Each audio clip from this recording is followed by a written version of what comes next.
나한테 걸려서 머리끄댕이 잡은 년만 7명이다. 라고 하셨고, 제목 시아버지의 바람. 시아버지는 올해 73. 칠순을 훌쩍 넘겼지만 세월의 흔적을 억지로 지우려는 듯 여전히 거울 앞에서 머리를 빗고 셔츠를 단정히 다림질하며 외모를 가꾸는 일을 너무 열심히 하십니다. 구두는 반짝였고 흰 머리카락은 염색으로 가려 늘 젊음을 유지했습니다. 시아버지는 사진 찍기를 좋아했고 매번 자신만의 포즈를 취하며 사진을 남겼습니다. 춤을 추는 것도 즐겼고 사람들의 시선과 관심을 받는 것을 인생의 큰 즐거움으로 삼았습니다.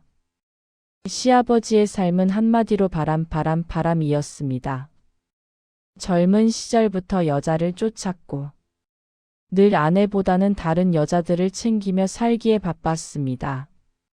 시어머님의 말씀으로는 나한테 걸려서 머리끄댕이 잡은 년만 7명이다. 라고 하셨고 머리끄댕이 안 잡은 년까지 합치면 그 배는 될 거라고 하셨습니다. 지금의 시어머니와도 두 번째 결혼입니다. 두 번째의 결혼조차 시아버지는 가정을 지키거나 자식을 위해 헌신하려는 마음과는 거리가 멀었습니다. 오직 자신의 즐거움과 허영을 채우기 위해 모든 선택을 했을 뿐입니다. 시아버지는 자식들에게 단 한 번도 든든한 아버지가 되어준 적이 없었습니다. 자식들의 학비와 생활비는 말할 것도 없었고 돈을 벌면 바깥에 있는 여자들과 즐겁게 놀아야 했기 때문에 집에는 돈을 한 푼도 가져다 주지 않으셨습니다. 시어머님은 자식을 키워야 했기 때문에 식당 일에 분식집 청소일까지 안 해본 일이 없으셨으며 아껴둔 금가락지마저도 팔아서 자식들 등록금에 보태야 했습니다. 집은 늘 가난했고 여자 혼자 벌어서 뒷바라지를 해야 했기에 돈이 턱없이 부족해서 자식들은 아르바이트와 휴학을 번갈아 해가며 겨우 졸업을 할 수 있었습니다. 시어머니의 얼굴은 생활에 지쳐 점점 어두워졌고 주름도 깊어지고 수심도 깊어지셨습니다. 시아버지는 자식과 아내는 전혀 안중에도 없이 인생은 즐기는 거야. 괜히 책임감에 묶여 살 필요 없어. 라고 하시며 그 즐김의 대상은 오직 자신이었습니다. 아내가 집안일에 지쳐 있어도 아이들이 공부학업으로 힘들어도 그는 술집과 무도장, 사진 찍기와 춤, 여자들과의 시간을 최우선으로 삼았습니다. 시아버지가 집에 애인을 데리고 온 적이 있었습니다. 시어머니와 자식들은 억장이 무너지고 할 말을 잃었는데 오히려 시아버지는 자식들에게 당당하게 여기는 내 집이다.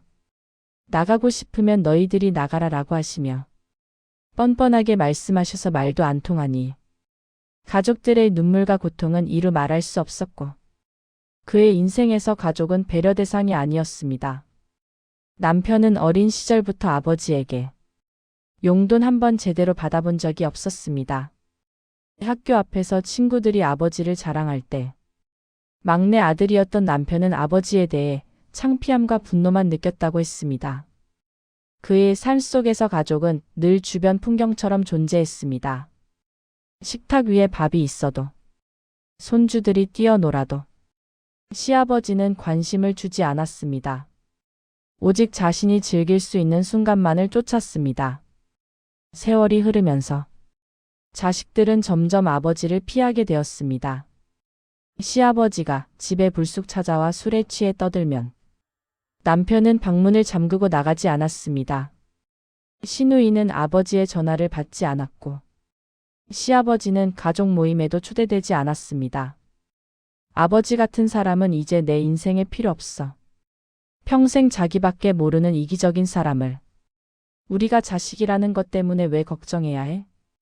가족이라 불리지만 누구도 아버지를 인정하지 않고 받아들이지 않았습니다. 철저하게 외면받는 노년. 그것이 시아버지의 현실이었습니다. 시아버지는 인생의 마지막이라고 믿었던 여인을 만났습니다. 그녀는 그의 허영심과 자존심을 채워주는 존재처럼 보였고 주위 사람들의 만류에도 그들은 세상에 둘이서만 사는 것처럼 살았습니다. 시아버지는 가진 모든 돈을 그녀에게 쏟아부었습니다. 퇴직금, 보험금, 심지어 집까지 담보로 잡으며 그녀를 위해 쓸 수 있는 모든 것을 내놓았습니다. 그러나 그녀는 결국 돈이 떨어지자 시아버지를 배신했습니다. 시아버지는 모든 것을 쏟아부었는데 그녀는 매몰차게 돌아섰습니다. 시아버지는 허탈함과 분노 속에서도 시어머니에게 한마디 사과도 하지 않았습니다. 오히려 뻔뻔하게 자신의 행동을 정당화하며 말을 뱉었습니다. 이건 내 인생이야. 간섭하지 마. 너희가 무슨 상관이야? 술에 취한 시아버지는 복수심에 사로잡혔습니다. 날 이렇게 버리다니. 내가 누구인데? 나한테 어떻게 이럴 수 있지? 라며 분을 삭히지 못한 어느 날 마지막으로 돌이킬 수 없는 선택을 했습니다. 그 여자의 집 앞으로 찾아가서는 화염병을 만들어 집에 던져 아파트에 불을 질렀습니다. 불길이 치솟았고 그 바람녀는 놀라 비명을 질렀습니다. 불이야, 불이야.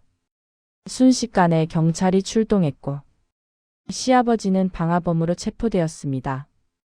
홧김의 한 행동이었다고 시아버지는 열심히 자신을 변호했고 선처를 호소했지만 방화범은 실형이라는 걸 모른 채 한 어리석은 행동 때문에 노인이라는 것과 초범인 것을 정상 참작했음에도 불구하고 법정에서 징역 1년이 선고되었습니다.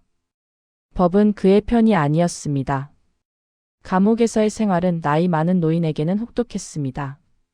나이와 건강을 무시한 채 열악한 환경에서 수감 생활을 해야 했습니다.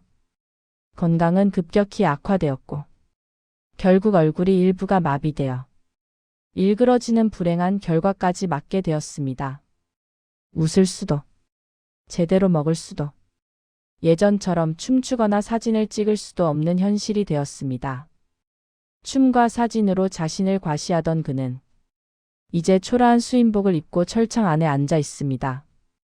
얼굴 일부는 마비되어 웃지도 못했고 음식을 먹을 때는 잘 씹지도 못해 침을 질질 흘려야 했으며 예전처럼 사진을 찍지도 못하며 자식들에게 철저히 외면당한 채 바람처럼 살았던 인생의 쓸쓸한 그림자만 남았습니다.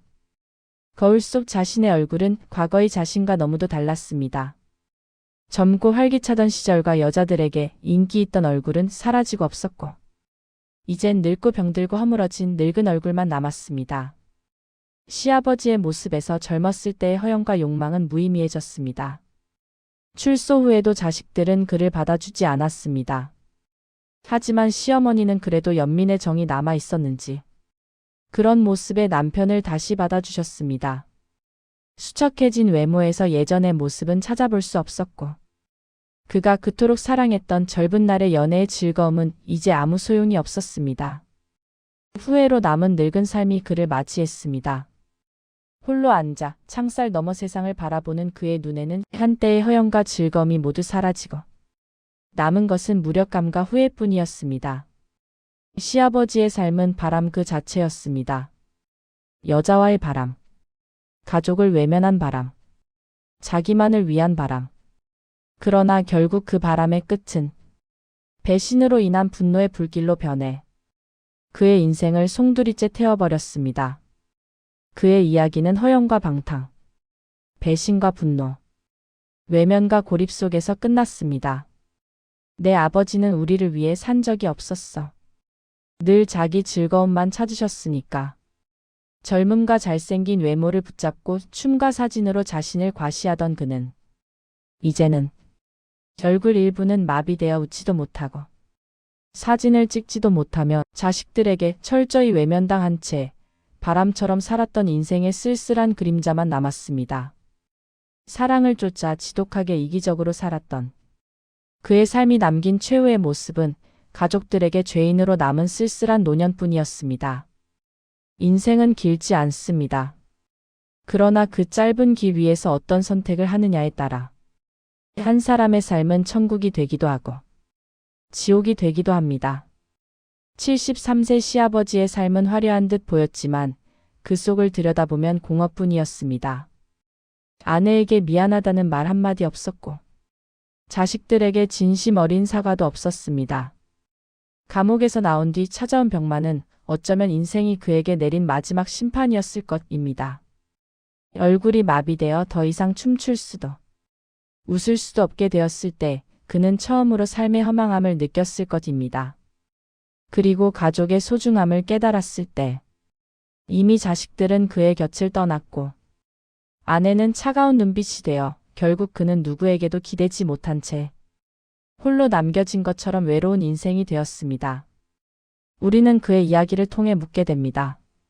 나는 지금 사랑하는 나의 가족에게 언젠가 나도 세월의 끝자락에 서게 되었을 때 외면당하는 얼굴이 될 것인가? 아니면 그리움 속에서 기억될 얼굴이 될 것인가? 결국 남는 것은 책임지고 살아낸 시간, 함께 울고 웃었던 가족뿐입니다. 시아버지의 바람은 우리에게 바람처럼 살지 말고 뿌리처럼 살아가라고 알려줍니다.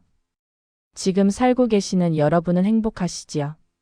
지금까지 인생공감 채널에서 이야기 들어주셔서 감사합니다. 이 이야기에 공감하신다면 구독, 좋아요 눌러주세요.